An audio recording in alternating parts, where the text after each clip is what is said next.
네, 방교환기탕입니다. 자, 조문 보겠습니다. 피수, 사지종, 수기제 피부 중, 사지 섭섭동자는 방기복령탕 주지라. 피수라고 했습니다. 피수라고 하는 말은 글자 그대로 피부에 물이 있다. 아마 여기에서 물은 사기를 뜻하겠죠. 피부에 물이 있다. 피부에 우리 수분이 있죠? 그거를 뜻하는 게 아니고요.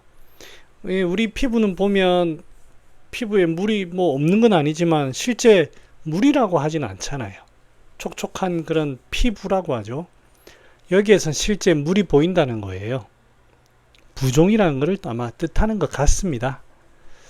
그래서 이제 저는 이런 글이 과연 중경께서 쓴 글인가를 조금 의심은 합니다. 이런 표현 잘 안 쓰시거든요. 이 전체를 나타내는 하나의 핵심적인 단어이긴 한데 과연 이게 후대에서 이렇게 정리한 거 아닌가라는 저는 개인적으로 추측을 합니다.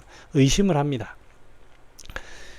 피부, 피수, 피부의 수기가 정체된 것을 뜻한다. 아마 이제 뒤에 보면 전체적인 이 방기복령탕을 의미하는 그 함축한 의미라고 생각합니다. 자, 사지종. 사지종이라는 것은 부종이라는 걸 뜻하죠. 팔다리가 붓는다. 얼굴이 붓기도 하고 몸통이 붓기도 하고 하는데 여기에서 사지종이라고 했다고 해서 팔다리만 붓느냐? 그런 거는 모릅니다. 기다 아니다 모릅니다. 그래서 여기에서 팔다리만 붓는다 절대 그래 해석하시면 안 돼요. 자, 팔다리가 붓는다. 부종을 뜻하는 것 같아요. 수기의 병, 수병, 수의 병이다. 이렇게 우리가 이해하면 안 되겠습니까? 수의 병이다. 그렇게 이해를 하면 될 것 같고요.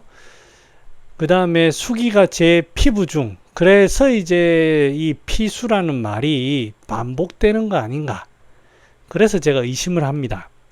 수기가 피부에 있다. 수기가 피부에 있다라는 거를 이제 해석을 하고 하는 거니까요. 실제로 우리 눈으로 보이는 거를 사실은 표현해야 된다고 봐요.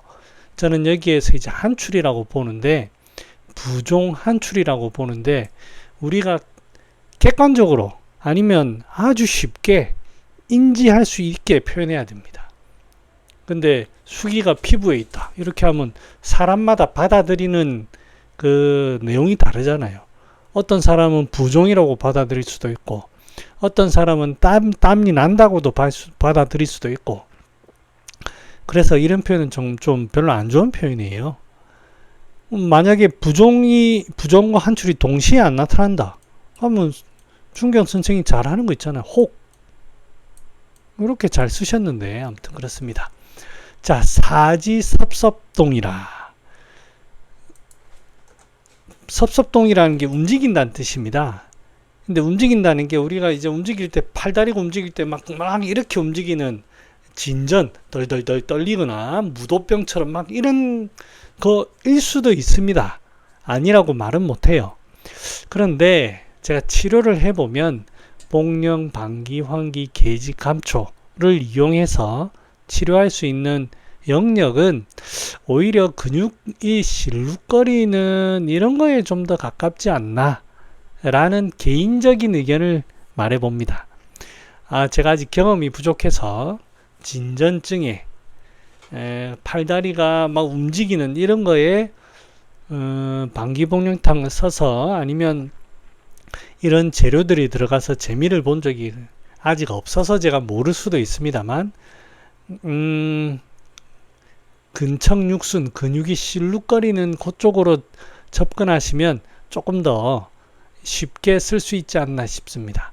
제가 이제 이런 경우는 있어요. 환자분이 안면 마비는 아닌데 여기가 눈이 떨린다거나 이런 거보다는 안면 전체가 실룩 아니면 감각도 좀 그렇고 확실히 여기에 뭐가 있는 것 같아서 방기복령탕 응용해 본 케이스가 있습니다.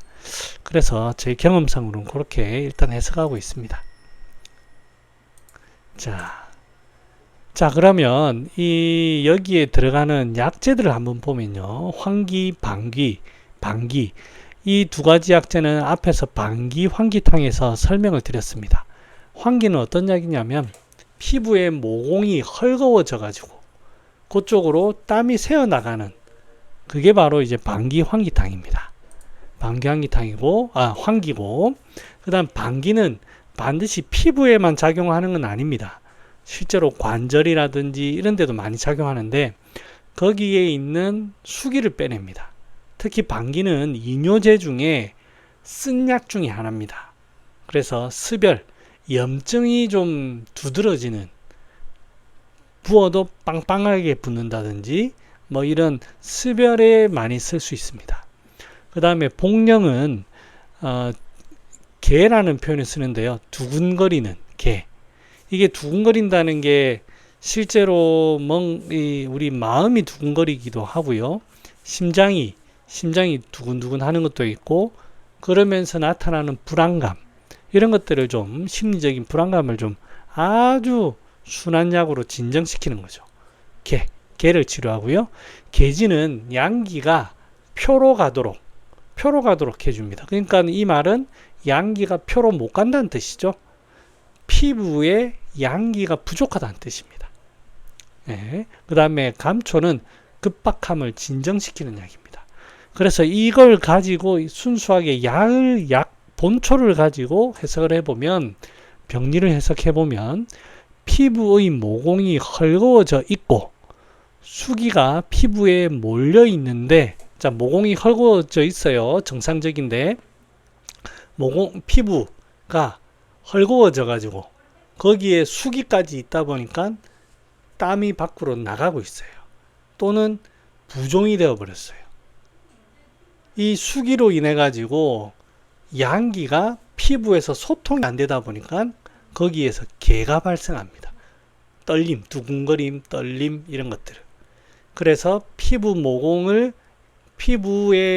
모공에 있는 수기를 제거하면서 탄력도를 줘가지고 좋아주죠. 그러면서 거기에 양기를 전달시키고 이뇨를 시켜가지고 수기를 빼가지고 이 개를, 뭔가 두근거리고 흔들리고 하는 것을 진정시키는 약입니다. 이게 바로 방기복령탕입니다. 다시 한번 하겠습니다. 병리를 이제 머리에 기억하셔야 돼요. 피부에 수기가 있습니다. 수기. 더군다나 피부가 모공이 헐거워져 있어요. 그래서 붓기도 하고, 이게 헐거워져 있단 말이 이렇게 돼 있는 거니까 붓기가 되기도 하고, 또는 땀이 나가기도 하고, 이 수기에 의해서 양기의 소통이 막혀져 있다 보니까 양기가 그거를 가려고 하다 보면 충돌로 인해 가지고 개가 생깁니다. 피부의 수기에 의해서 개가 발생한 그 상황을 방기복령탕의 상황이고, 이를 치료하는 약이 방기복령탕입니다. 그럼 어떻게 하면 됩니까? 피부 모공에 탄력도를 줘가지고 쫙 쪼아주죠. 피부에 있는 수기도 좀 빼주죠. 그 다음에 그 개를 진정시키면서 양기도 좀 소통시키는, 그러면서 떨리는 급박을 치료하는 겁니다.